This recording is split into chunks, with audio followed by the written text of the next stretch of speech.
we will have a brief round of like Q&As. So you could have any questions that you have, please type it in the chat. Or you could, when you open up the Q&A, you could actually unmute yourself and ask the panelists yourself. And we'll use that. We'll have that session, and when we break out again, you will go into thematic groups. This would be your last group work. I just need to check out that. But so just make use of this time and also try to use this time to actually use this session and take what you learned from this session into your group work as well. This was the idea behind having the group work following the panel discussions. So thank you very much for letting us know where you're joining us from. So without further ado, I think we could get started with Dr. Sugatapala's presentation. Dr. Sugatapala.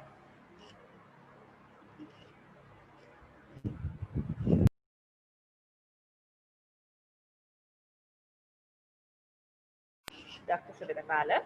Yeah, sorry, I just unmuted. Let me connect to the presentation. Sure. Hope you can see the slides. Can you see the slides? Yes, we can see your slides, Dr. Okay, thank you. Right, let me start. Yeah, good evening, good morning, everybody. So I am Tusita Sugatapala, representing SLYCAN Trust. Today, the theme of the session is basically looking at youth in national and global policy processes and sustainable development. I want to just touch upon under that broader topic, the rationale behind the youth participation, the challenges, and also the opportunities. Basically, first I want to just discuss the meaning of policy because the understanding of that also important for us to discuss youth participation. When you look at the definition, basically policy is a purposeful system of principles and maybe a set of statements of intent to guide decision making and also achieve rational outcomes. Can be for a agency or institution or even country, even personal level. So that it apply for even global level, national, local governments, of course, any government agencies, organization, private sector, maybe groups, as well as individuals. Now, but today's discussion, basically we talk about the global and national level policies, especially development policies. And also the policy provides guidance, basically with consistency, accountability, and also efficiency, with a clarity on how to operate towards achieving desired outcomes, the goals. Then also the policies are not regulation or law, and usually implemented as a procedures or protocols. There are different mechanisms. In fact, under a policy, you can develop a regulation, but the policy is not a regulation. And usually sound policy framework is considered to be one of the key underpinning requirement for the successful implementation of any interventions, let's say including development agendas. So therefore policy is important element in any intervention. But typically we have very like detailed or methodical way of development of policies, what you call the policy cycle, which basically kind of a cyclic process where we have continuum, development. I don't want to go into detail there. I want to just highlight few things here. One thing is the importance of policy coherence. When we look at the different policies, lack of coherence has become one of the key challenges, even for sustainable development, goals. So therefore, in this process, the policy coherence become a very important element. And once you develop the policy, then you have to implement, then monitor, evaluate, and you have a review and updates. So that's a cyclic process. So I want to highlight there the importance of stakeholder engagement. Now that's, you can see here that throughout this process, the stakeholder engagement is a must. So in that, within that, the youth also part of the stakeholder group. and therefore it's become a formal part of the policy process, including all the stages highlight here, and which is in fact clearly identified or signified or apparent in 2030 Agenda for Sustainable Development and SDGs. So where that basically the overarching framework for us to face different challenges and go towards this much needed sustainable development. So therefore, this youth participation in policy development is a very fundamental thing. Now, when you look at the youth and global challenges, where in fact the policy participation comes in, can be clearly seen in this 2030 agenda and also the SDGs. We know the way SDGs have been developed, and when you look at the key aspect of SDGs, that the lack of policy coherence has been considered as most of the governments as one of the major hindrance factor for realizing SDGs. And in fact, when you look at SDG 17, we talk about partnership, where the enhancement of policy coherence for sustainable development is set as a target. 17.14, the target is basically talk about this policy coherence. When we look at this policy, the gap, and then the role of youth will come into play, because SDGs require clear targets on policy coherence. Although we had this 17, the target 7.14, but then much deliberation is not there. That deliberation should happen when the SDGs are localized and mainstream within a country, or then going into even local level. So therefore, as individuals or as country level, we have a role to play, that when we are localizing SDGs, we have to make sure that this policy coherence aspect are included in the localized targets and indicators. Why? Because this 17.14 alone cannot achieve this requirement, because it's very important aspect and considered to be one of the major challenges. So therefore, in this process of localization and mainstream, where the policy aspect will come into play, where this the policy coherence aspect has to be marked properly, like has to be set as targets even in sectors and subsectors. So therefore, we have to go beyond the 17.14, the global target, when you're localizing it. So in that process, the policy development needs, in that context, inclusive approach with engagement of all the stakeholders, like what I shown earlier. So basically, you see the policy process, the stakeholder consultation is a key, where the youth become a key group.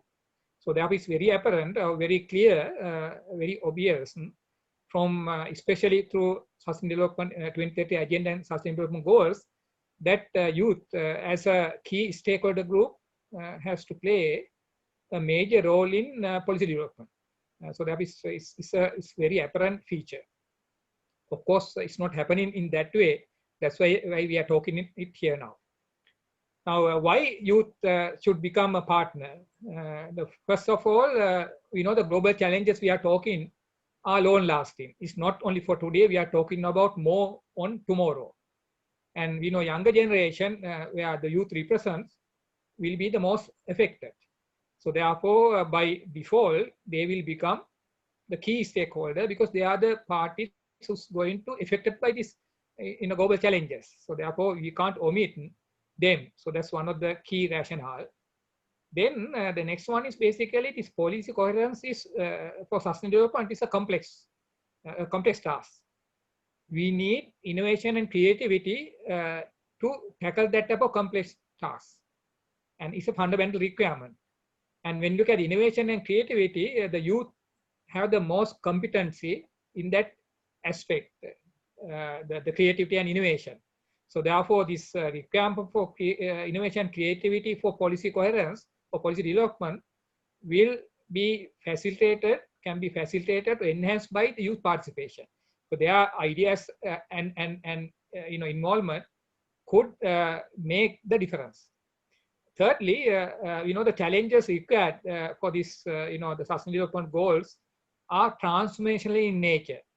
We need changes, rapid or complete changes, where the actors should have a futuristic or ambitious or optimistic characters to have this transformational change. Such characters are more with youth, because they are usually futuristic, ambitious, and also optimistic. They will go beyond boundaries. So therefore, they are the active agents for change. So therefore, this is another reason why youth should play a major role in even policy development within this, sustainable development. Then another area, there may be many, but I highlight only four. The fourth one is stakeholder engagement and the partnerships. Partnerships are vital. We know Sustainable Development Goal 17 talk about partnership because it's a must basically. So when you have this engagement and partnerships, youth are in a better kind of a situation because they are usually more flexible, extrovert, and therefore will be more effective in building partnership and then stakeholder engagement. So therefore, that's one of the reasons why youth should become a key, element or actor in policy development.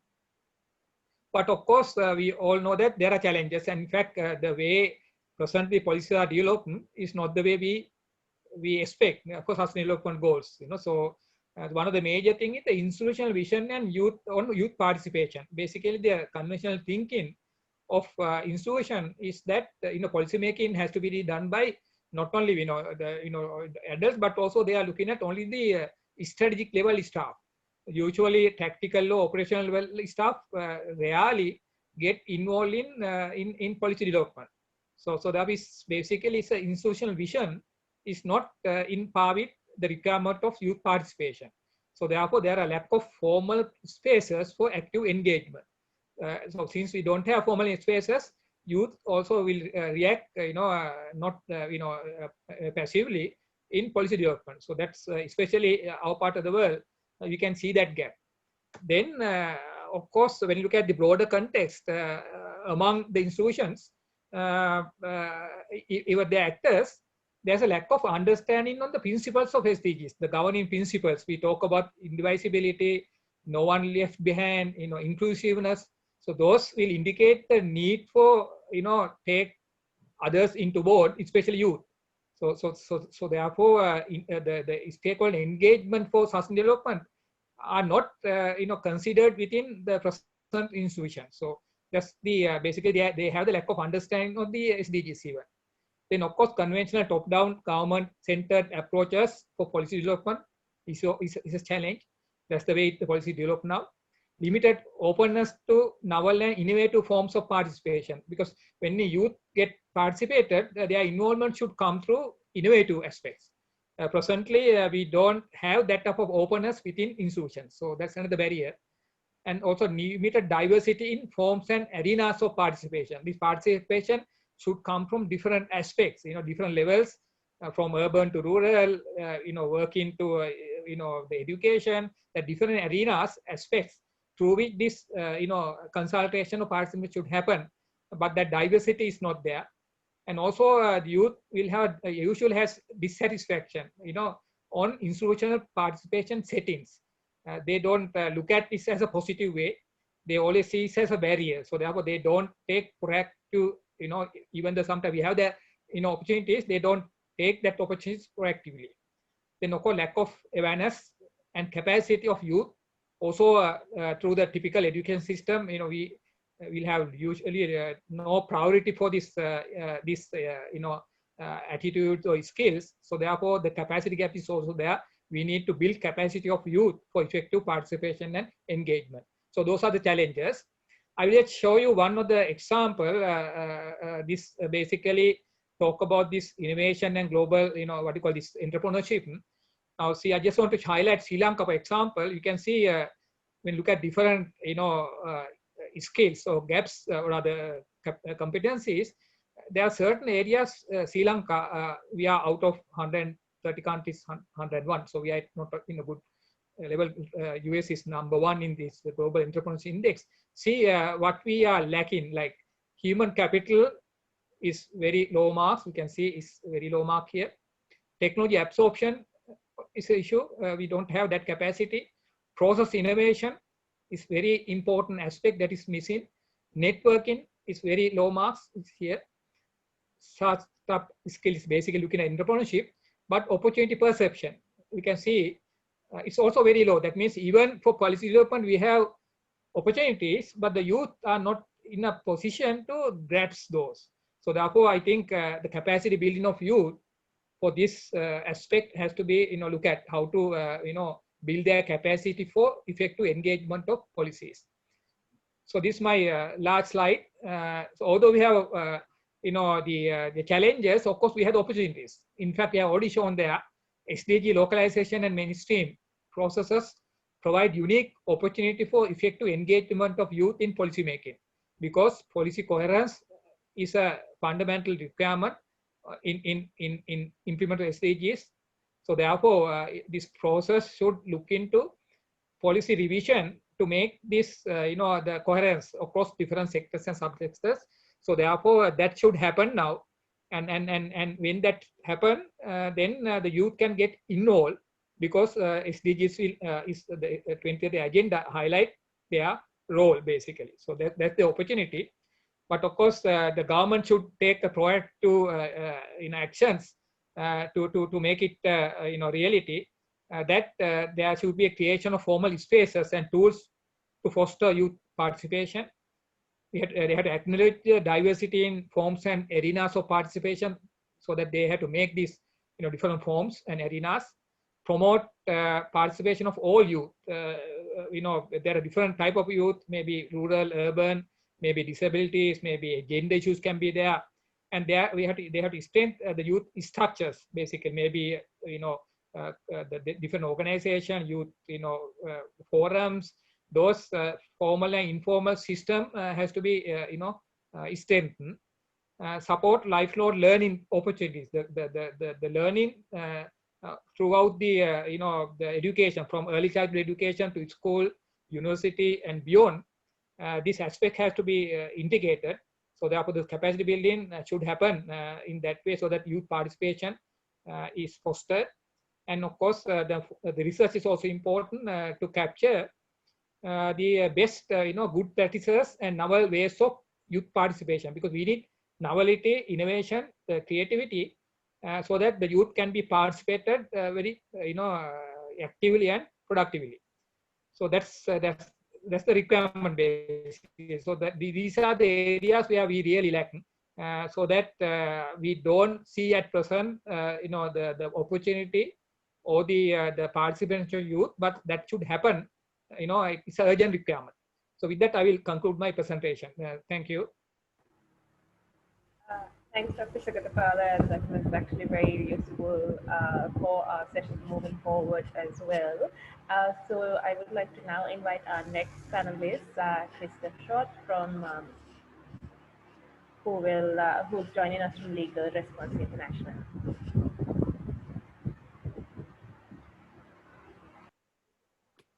Hello, everyone. Thank you very much for having me. I hope you can hear me okay and see my slides. I'm joining you from London, where I had an organization called the Legal Response International. We are a network of lawyers from various jurisdictions. Hi, Christoph. Sorry, just one thing. Your screen is not sharing just yet.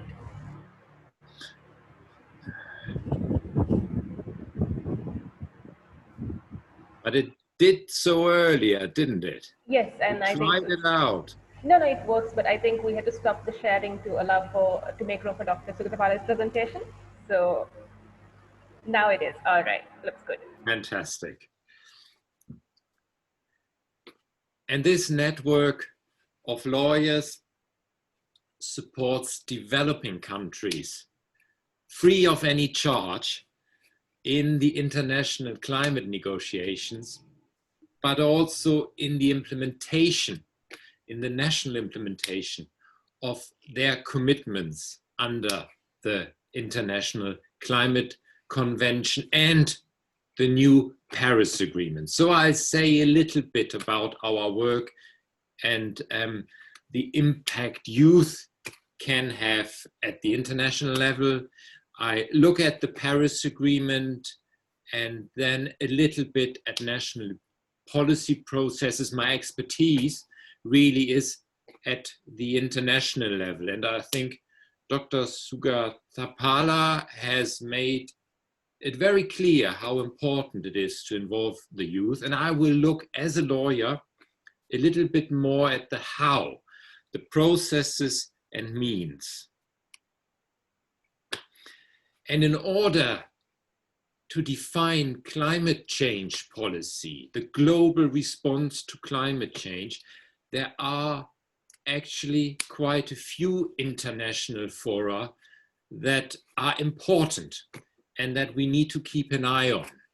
And at the highest level, that's the UN General Assembly and the Security Council. So whenever states make these fundamental new announcements, that's probably in the General Assembly. And the Security Council has a specific function to look at peace and security on this planet. And in the context of climate change, it has done that twice, 2 or 3 times so far. So increasingly, there is a recognition that climate change is a global threat to peace and security. Other international policy-making arenas are, for instance, the International Maritime Organization. The International Maritime Organization deals with shipping, marine protection, and don't forget, the oceans cover almost 2/3 of the planet. But when you go to meetings of the International Maritime Organization here in London, you will find no young people. It's mostly the industry that goes, the shipping owner or the ship owners, the vessel owners, and many, many old captains that represent their governments in these negotiations. The International Maritime Organization is focusing on climate change in relation to new vessels, for instance. So they have regulations on what kind of emissions these and to what extent new vessels or old vessels should be allowed to emit greenhouse gas emissions. Similarly, the Civil Aviation Organization has just created a new market on carbon emissions. Then there are other conventions, for instance, that protect the ozone layer or deal with transboundary pollution. All this is also important in the climate change context. And one interpretation, for instance, is that the protection of the ozone layer convention deals with chemicals in the production process, while the climate convention then deals with chemicals once they are released in the atmosphere. But that's one way to distinguish between those different international policy frameworks. Law of the Sea, Biodiversity Convention. Biodiversity Convention actually has a bit of youth participation. UNESCO, a lot of the World Heritage sites are threatened by climate change. FAO, food, WTO, trade, all these international policy-making fora are relevant to climate change, but most importantly, of course, the UNFCCC, the UN Framework Convention on Climate Change, created in 1992 specifically to address climate change. And this is what these negotiations look like. This is the permanent headquarters in Bonn. This is a meeting in Geneva. When you look at the delegates, there are not a lot of young people there, but there is, in the lead up to this international conference, usually a 2-day conference by the Children and Youth Constituency to the United Nations Framework Convention. So that's an opportunity for young people to meet. and also to feed into the official negotiation process, where they usually get 2 or 3 minutes at the beginning of the opening plenary to make a statement. So most of them you'll probably find outside the conference center on marches and demonstrations, or because these intergovernmental meetings have over the years really developed in trade exhibitions, you find them in the civil society sector of the event. And these are the iconic moments, and this leads me to the Paris Agreement. This is the picture that was taken in Paris in 2015, a bit more than 5 years ago now, when the Paris Agreement was adopted. And the Paris Agreement is very much built around the so-called nationally determined contributions. Parties decide what they can contribute to the global goal of staying well below 2 degrees Celsius global warming and pursue effort to limit it to 1.5 degrees. And the Paris Agreement addresses not only mitigation and focuses on mitigation, on reducing and controlling emissions, but it also addresses other issues like adaptation, the need to adjust to changing conditions as a result of climate change, technology transfer, capacity building, and of course, very important, finance. The idea is that these nationally determined contributions get increasingly ambitious over time.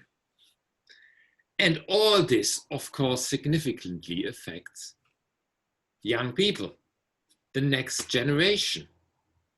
Because if nothing fundamentally happens, and if this Paris Agreement doesn't succeed, we are on a trajectory towards 3 degrees Celsius. And that means some islands will disappear and there'll be more extreme weather events, and livelihoods all over the planet will be threatened.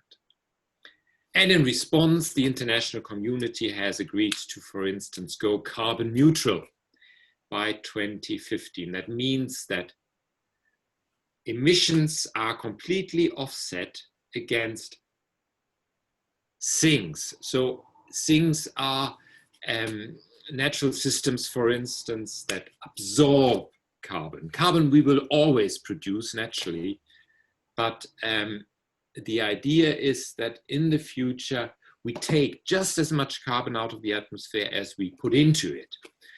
But one very important decision in this context, for instance, is, do we want to use technical fixes in order to make that happen? Yes, we can plant forests, but will we allow carbon capture and storage technologies to contribute to the picture? That's very much uncertain at the moment. The industry wants this to happen, and I have my concerns, but that will be a decision that future generations probably have to take, or certainly to live with. How do we address loss and damage when climate change already creates harm all over the world? There'll be more. There'll be a lot more in 10, 20 years' time. Do we have a system for compensation or just insurance? How do we protect people? All these are decisions that are made now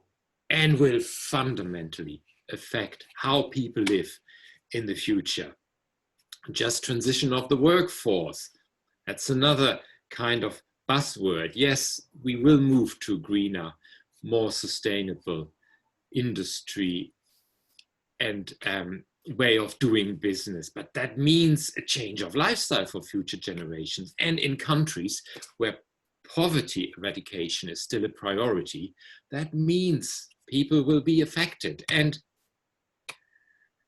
in the lead up to this Paris Agreement, we did a lot of work for different constituencies and different stakeholders, different countries. Now, I wanted to show you this example of the work we did. And to make it very clear, this is not part of the Paris Agreement. And it is a lot of text, so I apologize. But the idea by our friends in the Pan-African Climate Justice Alliance was to put something into the Paris Agreement that ensures young people are part of the decision-making process. So we had the idea of creating a subsidiary body that represents the interests of future generations, and to establish that body under the Paris Agreement in order to advise the meeting of parties, the parties in general, on what the interest of future generations could be. And all parties were supposed to be represented in this body by one individual below the age of 20 or 22. I'm not sure why 22. I think we had discussions at the time the African partners decided it should be 22, selected by the national youth through a fair and transparent process in accordance with national laws, policies, and traditions. And this body would have advised the parties and would have been serviced by the Secretariat of the Convention. It didn't get into the agreement, of course, but it is an example of what kind of mechanisms we could establish in order to make youth participation efficient, meaningful, and real. And I think I have run out of time now, so I stop here. Thank you very much.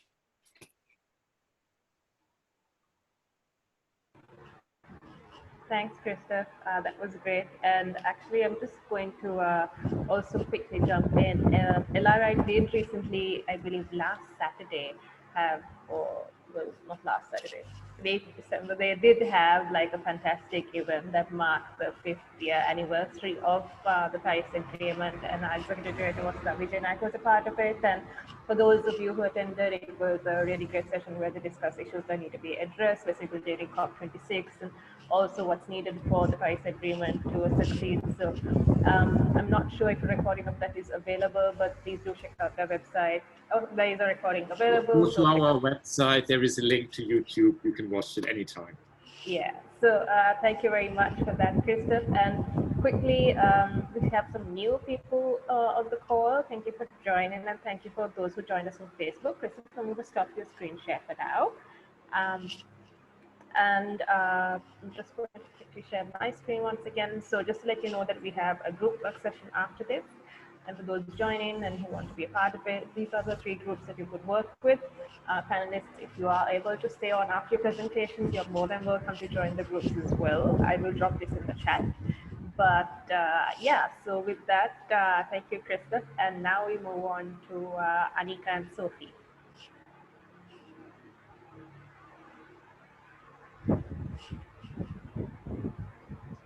Yes, let me just share the presentation.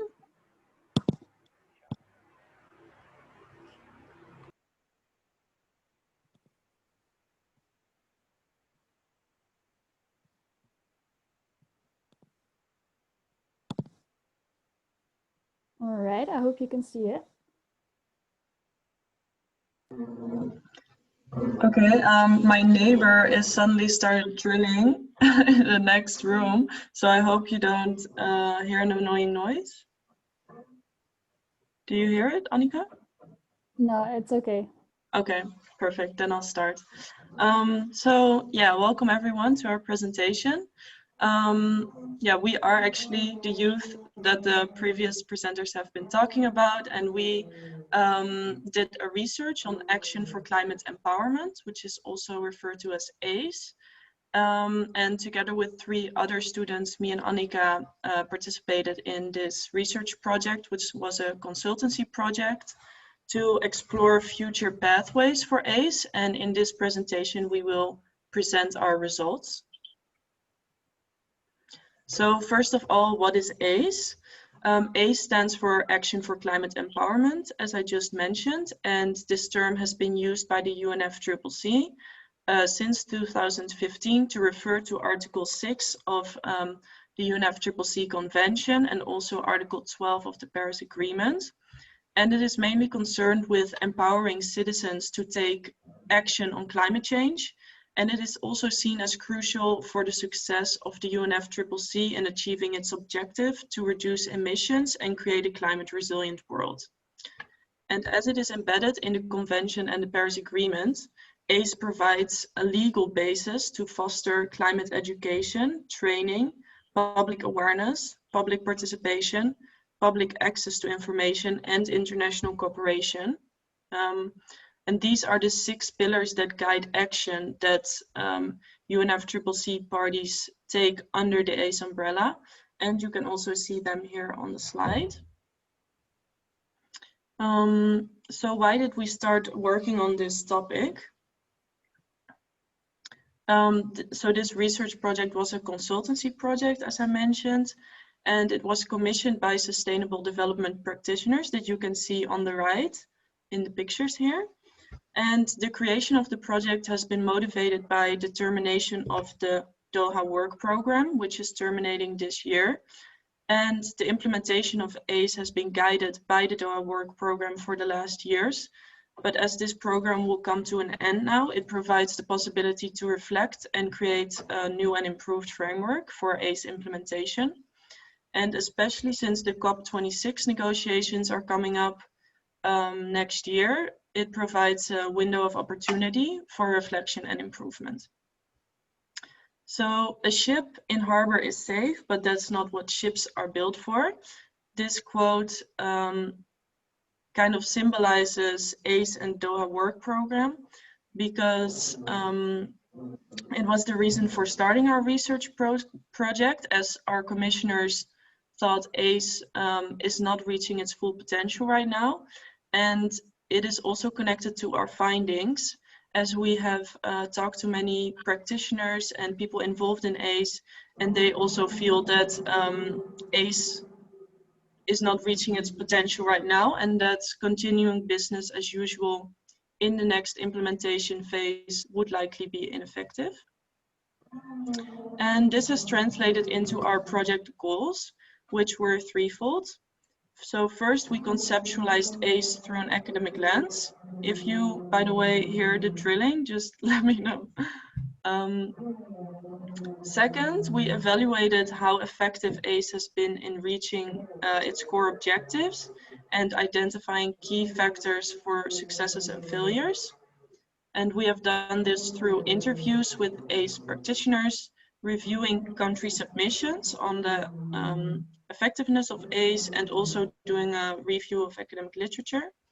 And finally, we developed strategies and recommendations that build on the findings of the first 2 phases. And eventually we produced a policy brief in which our findings are concisely explained, which we can also give you a link to later if you're interested.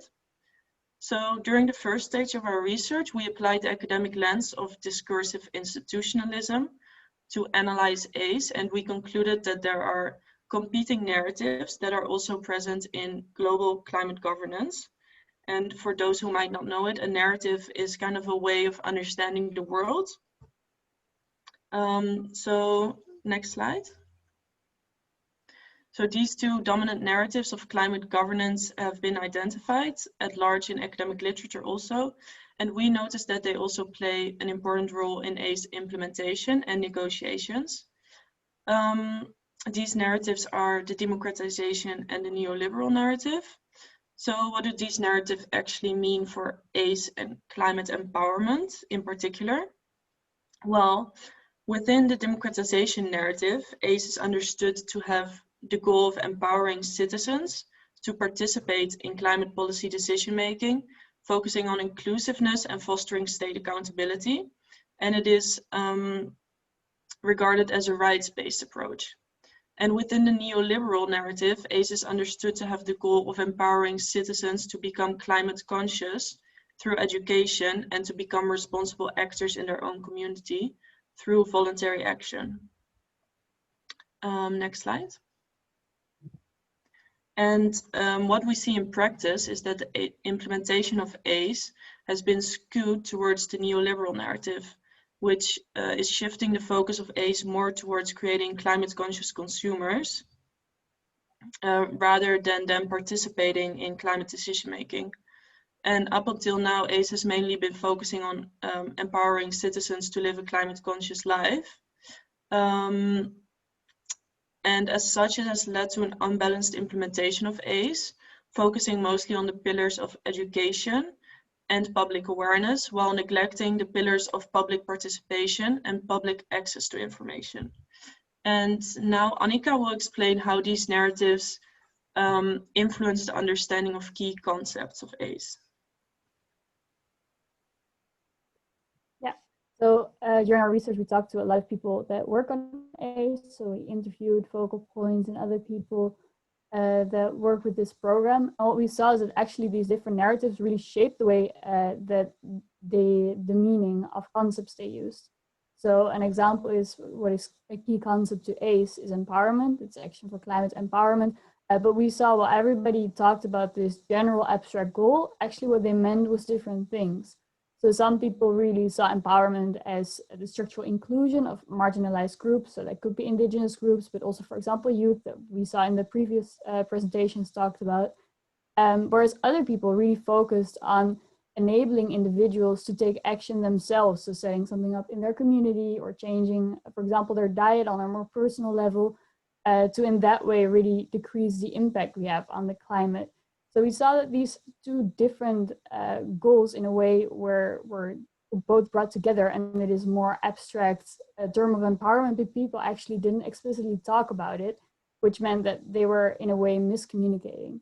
And we didn't only see this in interviews we had with the practitioners, but also with the submissions we reviewed. So one of the striking examples we saw, which also shows the imbalance within ACE towards the neoliberal side that Sophie was talking about, was a country submission we saw that was given by Gabon, which was on behalf of an African group of negotiators. And even in their submission, well, these were countries that don't contribute that much to the overall emissions worldwide. They really had a focus on this education perspective, or this education part, in also lowering these emissions coming from people's individual lifestyle. So trying to transform them to a more carbon neutral lifestyle. And we found that really striking because in this specific context, it would seem a bit inefficient to focus on that rather than, for example, climate adaptation or ways to include them in decision-making processes, to include citizens. So in our policy brief, we also assigned or referred to that as one of the key challenges of ACE, is unbalanced implementation. Others, so also focused, for example, on a lack of clear targets, which also has to do with this miscommunication that I explained and Sophie explained earlier, which makes it you can't really set clear targets. Also, we saw that there's a lack of financial resources in a lot of ways and in a lot of cases. And lastly, we saw that sometimes there's a siloed approach. So for example, a Ministry of Environment and a Ministry of Education would work separately. Well, actually, if they would work collaboratively, it could have a lot of better impacts, for example, also in co-financing things. So these are some challenges that we discussed. And if you're interested, I will put the link to our policy brief in the chat afterwards, because we discussed them there more broadly. And in the policy brief, we also came up with strategies to really cope with these challenges and possible roles that ACE could take up to deal with them, basically. And then, so you can read about that if you want in our policy brief after. What I really shortly still want to share with you is actually the impact that we have with our policy, but we're also just a group of students, so we didn't really expect it to have that much impact. But after we finished our policy brief and we gave it back to our commissioners, but also to all the people that we interviewed, we saw it actually spread quite fast, and it led to discussions, and it was used as an input to also faster discussions in, for example, YOUNGO, also in the EU with a group of negotiators, and also in the UNFCCC. And we hope that by this also taking a bit of a broader lens on the road towards the next COP, our policy brief maybe could have contributed to the making of a program, or at least a proposal for a work program that's more effective and actually that harnesses the potential, all the potential that ACE has, because that's maybe a nice thing to end with, what we also saw throughout our interviews and throughout working on this report, that there is so much energy and enthusiasm about this topic as well. So we think it could really contribute a lot more. Yeah, and that was our presentation. So I don't know if there's time for questions, or otherwise they could be done in the individual groups maybe. Thanks, Sophie and Annika. And yes, we actually do have time for questions. I would kindly request all panelists to turn on their cameras if possible, so we could also make this interactive and lively. So those who are joining us from Facebook, or everyone here, you could type in your questions here on the chat. So if you want to speak, just kindly raise your hand and maybe we could speak. But I actually have a question first, and just to let everyone know, is the last presentation we did, for those of you all who joined us yesterday, we did have Miss Fleur Newman joining us yesterday. She had a keynote address. She is the Action Empowerment Unit Lead at the Gender Focal Point and Focal Point to Women at the University Secretariat, and ACE is one of the main programs that she works with. So it's always nice to see, you know, the work actually being carried out also by youth and those in universities. So thank you very much. So one of my first questions is actually to Dr. Sugadapala, and Dr. Sugadapala did mention on the challenges and what we can do to address challenges. So as CEOs, as CSOs, what can we actually do to say bridge this gap? And you did speak about what governments can do, but as CSOs, we do have capacity building, and trainings for youth. But what can be done from our end? What more can be done from our end? Yeah. Thank you for the question. I think that's one of the fundamental requirements because most of the youth act individually. So organizing them to a common goal is important. So therefore, we can use existing structures to do that. So therefore, CSOs, maybe NGOs are good, or the available. I mean, look at the available framework. Rather than we need new framework too, but then we have to optimally use the available network. So therefore, I think this type of activities, one aspect, the capacity building, of course, that we highlighted, but the active participation also comes through different mechanisms. So we have to see how the different youth, maybe individuals, maybe groups, can be divert or directed towards the particular target. Because sometimes we talk about concepts in broader view, but when you look at the policy making and especially it's happening a particular sector, maybe it's a global level or local level. So we need the one is the knowledge on this particular intervention type of activity we are involved with. So for that they need some specific competencies. One is the knowledge, but then of course they need some skills on communication, and also understand the particular circumstances, and also to adopt to the local context. So so those are some of the skills which really lack. So that as CSOs, I think the one important aspect is to look for opportunities. I said also there sometimes we don't see. We assume that, for example, in government institution, there's no way where the CSO or other maybe community organization can get involved. But reality, it may not be the case. So usually, for example, in Sri Lanka, by constitution, finally we make a policy. It has to be put into the public consultation. So, but then usually it happen not very openly, like they may be just publishing in a newspaper or something like that, where no one notice it. So therefore, it's I think up to the CSOs to capture those and make sure that the youth are make aware of those and take that opportunity. And but in fact now this type of a consultation usually happen at the end. But the principle is that it has to happen from the beginning. So I think then we need some kind of I think interventions there, kind of forcing for the institutions to go with that, like without waiting towards the end to get the feedback, get the young people, the youth involved at the beginning. So otherwise it's maybe too late.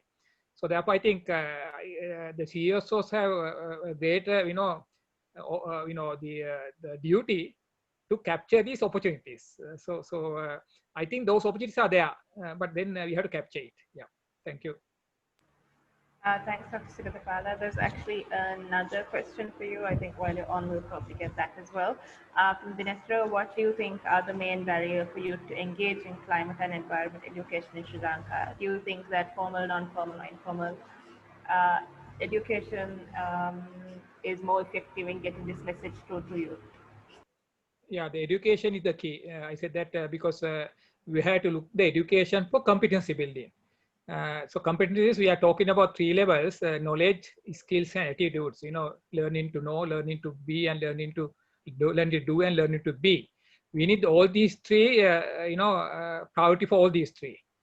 Presently, our emphasis is only learning to know. The people know, of course, but then they don't know how to, use that knowledge. So at especially particular circumstances. So sometimes we know what we have to do also, but we don't know how to do that one in a particular circumstances. Usually when you look at the challenges we are talking, the climate change and other, the challenges highlighted in the SDGs, all are shaped or, governed by local and particular circumstances. So unless you know how to tackle the particular circumstances, knowing will not do it. So therefore, education is a must, which should start from early childhood education, basically, because especially this type of thing, we are talking about the lifestyle change and so on. So it should, encompass all the level of education, especially today's, when you look at the way people learn, they all mainly learn this type of, knowledge through informal and non-formal means. Unfortunately, we don't have a structure to tackle that, but then that's an important means of learning. So therefore, as a government, also as the educators, we have to look at how we can use informal and non-formal means of education within the formal education. So rather than waiting the informal and non-formal sectors to educate the people. So therefore, I think this change, the transformational change for education, can happen through the formal education, but one of the major requirement is the formal education should capture the informal and non-formal form of education to have the correct education. Otherwise, they will not, gain the required competencies. So therefore, education has to be formed by looking at the sustainable development. You are aware that UNESCO, they have started this process. The education for sustainable development is a well-established process where they have, established the basic framework for capacity building. So therefore, we can follow this type of thing. We can localize those for a country or region to make it a success. Thank you. Thanks, Dr. Sigadapala. There's a question to Anika and Sophie. With regard to the market-based solutions and regulation in neoliberal narrative, have you identified any existing market-based solutions or examples? Yeah, I can answer that. So in our research, we mainly kind of looked at governments and what they are doing, and also the program of ACE is more kind of, for example, in the UN regulated. So we really looked at kind of initiatives that come from there. So that's not so much market-based. I think the difference that we really saw is that the role of, for example, what a government does also changes if you're either in the narrative of the neoliberal one, so it's more market-based in that sense that people will fix it themselves, or the market will fix it themselves, and then you just need to give them the input to kind of be able to do that. So then you really get to the education. And on the other hand, if you have more of a democratization narrative, then you really need to change those government, basically the government initiatives, and you really need to actively also engage the people. So I think that's a difference we saw. I don't think we looked very specifically into what market-based solutions there are or could be.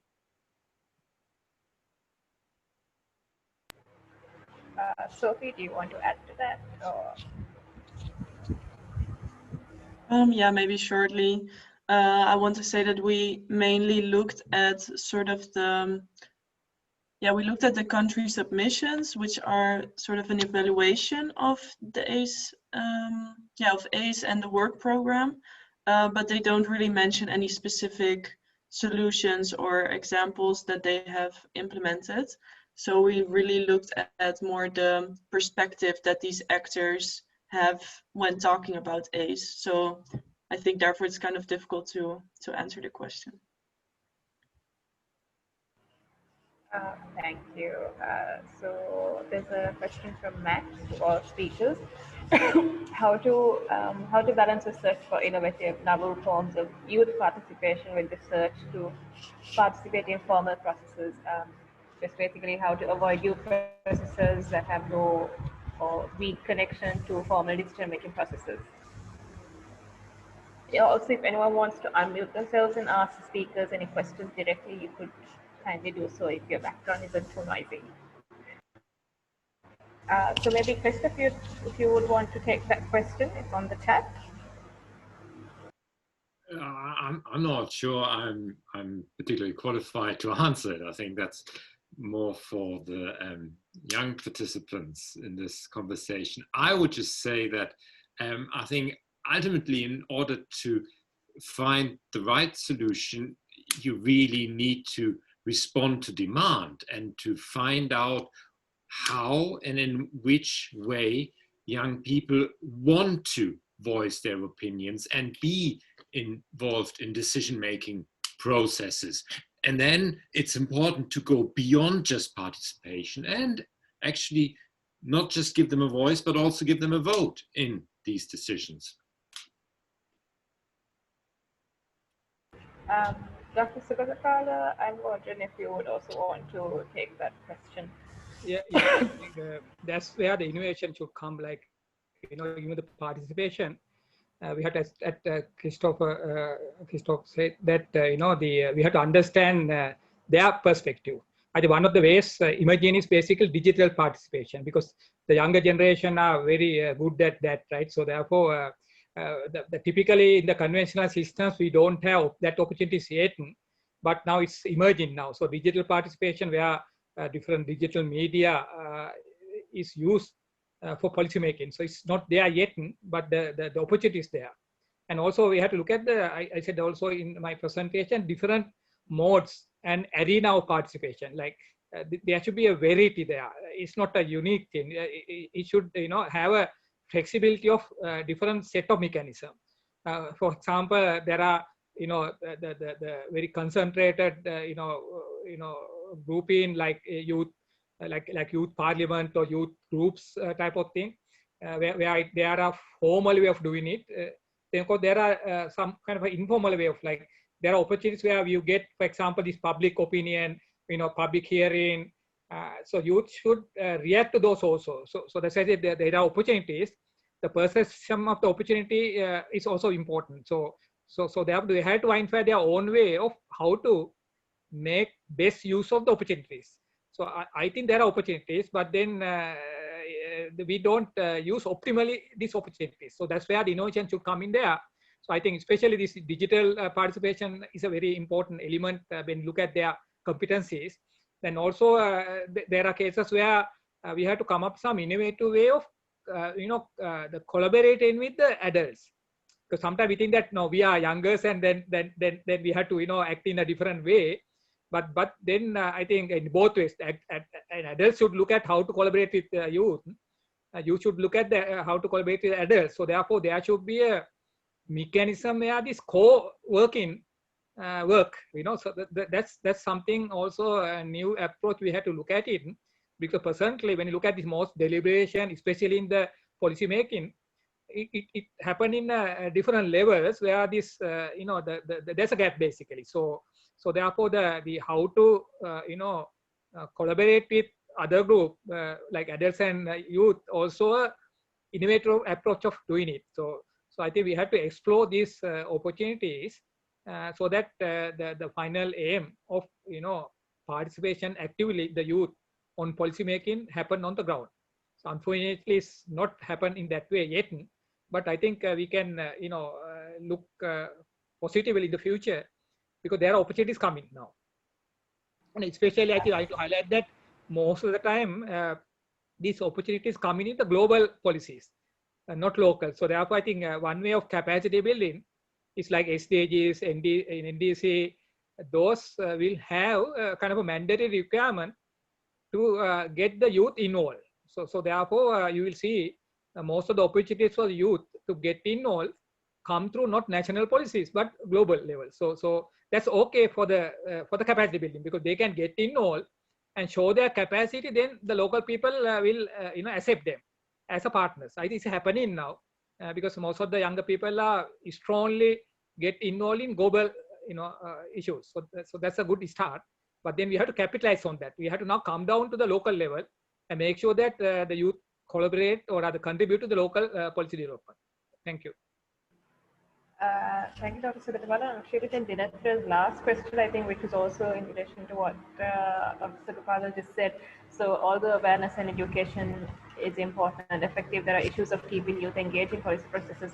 How can we incentivize youth to not only join climate discussions but also keep them engaged in the long run? I think stakeholder engagement and sustaining stakeholder engagement, be it youth or government or any other institution, has always been cause for concern even at CSO level. So I'm wondering if each of the panelists could answer that in their level of expertise. Quickly, I will, because I'm now engaged, I will start. Yeah, it's a very important element because we can talk, but then it should happen on the ground. So there's a big role to play by the government too. I mean, they have to facilitate it. But I think in other level, like for example, institution level or the even educational institution level or the education program level, I think we have to integrate, for one example, integrate that one into the curricula. For example, now let's say when we have particular education program, we have to go for a new ways of education where this type of capacities, the competency for participation is part of the leadership basically. So that we can indicate that one. We should indicate those type of things within the education program. So that's an important aspect. I said earlier also, since we have very structured formal education, especially in Sri Lanka, I think it's common for other countries too. Since we have a structure and also some level, like for example, university level, for example, they have more flexibility to have a change in the curricula to accommodate this type of competencies, because it's a requirement. The competency levels are defined by the programs, and presently some of the companies are not really developing, especially this type of companies we are talking here, are requirement for the program, but it's not developed properly within the program. So therefore, I think we have a issue of the competency of the teachers too. So therefore, we need a teacher training even to make sure that they cater for the younger generation. So the gap is there even. So therefore, I think we can start even from education to make that change.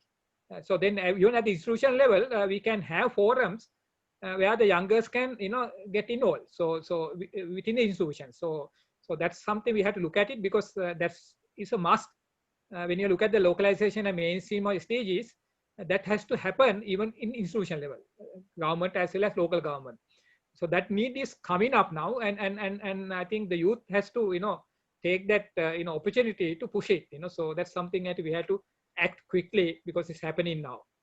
Thank you. Thank you, Dr. Sugatawala. And for those who don't know, Dr. Sugatawala is senior consultant here at SLYCAN Trust, but he's also a lecturer at Moratuwa University of Sri Lanka. So it's always good to have different stakeholders always engaged with us. Christopher, I'm wondering, would you also want to take that question? Then we could move to Sophie and Anika.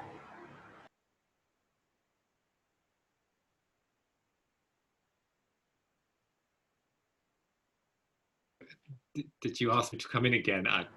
Yeah, sorry. I'm wanting the last question that Dinetra has asked on the chat. If you could probably also maybe. Very, very briefly, there is of course a convention on the right of the child. Participation, or the right to participate, is also part of general human rights. So depending where you are and live and work and play in the world, there might be the European Convention on Human Rights, the African Human Rights convention. Latin America has one. So yes, there are. And there are also international conventions specifically on participation and decision making. In Europe, for instance, that's the Aarhus Convention. And again, depending where you are, there are further policy instruments. The European Council, for instance, has developed a whole set of best practices on how to involve young people. And it depends. There might be similar instruments or policies in Asia. I wouldn't really know, but drop me an email and we can find out. Thanks, Christoph, Sophie, and Anika. I think maybe we could rephrase this question on like how would you like to be incentivized in order to join the climate discussions and also keep yourselves engaged in the long run? I think that might probably be a better way of answering that. You want to go first, or? Yeah, well, I can go first. I think for sure there's also already a lot of youth that is involved and that would want to be to also stay involved. So I think in a way, bottom up, that's growing more and more, and also people setting up groups and actively also trying to get involved. Also ask people what the relating a bit to the question that was asked before, how you could be included in also the formal processes. So I think what's really key is just to make sure that it's facilitated and also that you give people means to actually make an impact. So to actually not only say something, not only to be consulted and give you the feeling that you're heard, but also actually do something with it. I think that's the most important, also just on a human level, not only for youth, but to make sure that what somebody says or what somebody advocates for is also actually being taken into account.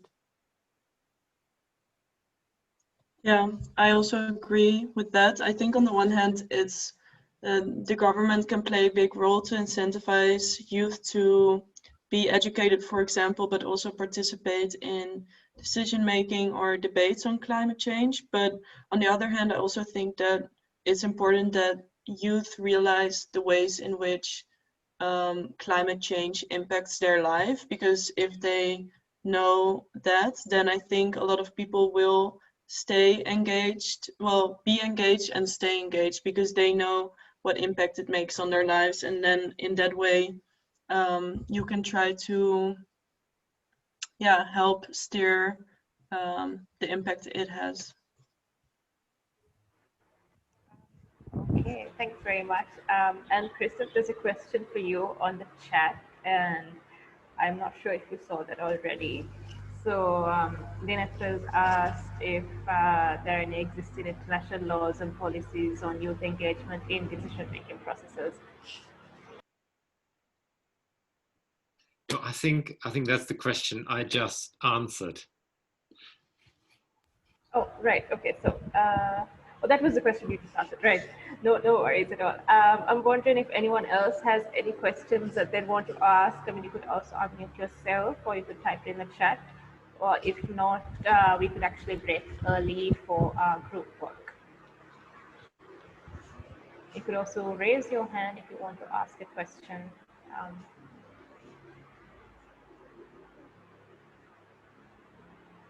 We'll give it a minute.